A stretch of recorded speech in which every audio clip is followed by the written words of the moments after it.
There was once a woman who was very, very cheerful, though she had little to make her so, for she was old and poor and lonely. She lived in a little bit of a cottage and earned a scant living by running errands for her neighbors, getting a bite here, a sup there, as reward for her services. So she made shift to get on, and always looked as spry and cheery as if she had not a want in the world. Now one summer evening, as she was trotting, full of smiles as ever, along the high road to her hovel, what should she see but a big black pot lying in the ditch? "Goodness me," she cried. "That would be just the very thing for me if I only had something to put in it, but I haven't. Now who could have left it in the ditch?" And she looked about her expecting the owner would not be far off, but she could see nobody. "Maybe there is a hole in it," she went on, "and that's why it has been cast away. But it would do fine to put a flower in for my window, so I'll just take it home with me." And with that she lifted the lid and looked inside. "Mercy me," she cried, fair amazed. "If it isn't full of gold pieces, here's luck." And so it was, brimful of great gold coins. Well, at first she simply stood stock still, wondering if she was standing on her head or her heels. Then she began saying, "Lawks, but I do feel rich. I feel awful rich." After she had said this many times, she began to wonder how she was to get her treasure home. It was too heavy for her to carry, and she could see no better way than to tie the end of her shawl to it and drag it behind her like a go-kart. "It will soon be dark," she said to herself as she trotted along. "So much the better. The neighbors will not see what I'm bringing home, and I shall have all the night to myself and be able to think what I'll do. Mayhap I'll buy a grand house and just sit by the fire with a cup of tea and do no work at all like a queen. Or maybe I'll bury it at the garden foot and just keep a bit in the old china teapot on the chimney piece. Or maybe goody, I feel that grand I don't know myself." By this time she was a bit tired of dragging such a heavy weight, and, stopping to rest a while, turned to look at her treasure. And lo, it wasn't a pot of gold at all. It was nothing but a lump of silver. She stared at it, and rubbed her eyes, and stared at it again.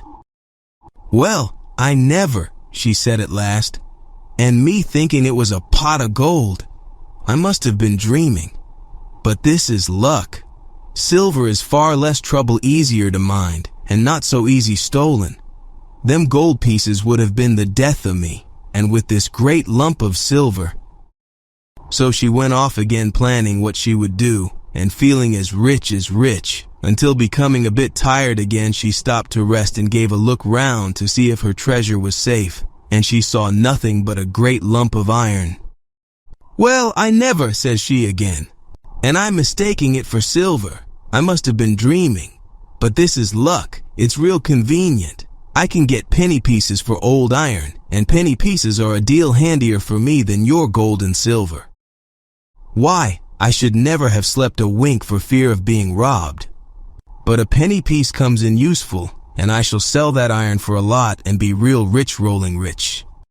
So on she trotted full of plans as to how she would spend her penny pieces, till once more she stopped to rest and looked round to see her treasure was safe, and this time she saw nothing but a big stone. "Well, I never," she cried, full of smiles, "and to think I mistook it for iron. I must have been dreaming. But here's luck indeed, and me wanting a stone terrible bad to stick open the gate. Eh my, but it's a change for the better. It's a fine thing to have good luck." So all in a hurry to see how the stone would keep the gate open, she trotted off down the hill till she came to her own cottage. She unlatched the gate, and then turned to unfasten her shawl from the stone which lay on the path behind her. Aye, it was a stone sure enough. There was plenty light to see it lying there, douce and peaceable as a stone should. So she bent over it to unfasten the shawl in when, oh my! All of a sudden it gave a jump, a squeal, and in one moment was as big as a haystack. Then it let down 4 great lanky legs, and threw out 2 long ears, nourished a great long tail, and romped off, kicking and squealing and whinnying and laughing like a naughty, mischievous boy. The old woman stared after it till it was fairly out of sight. Then she burst out laughing too. "Well," she chuckled, "I am in luck.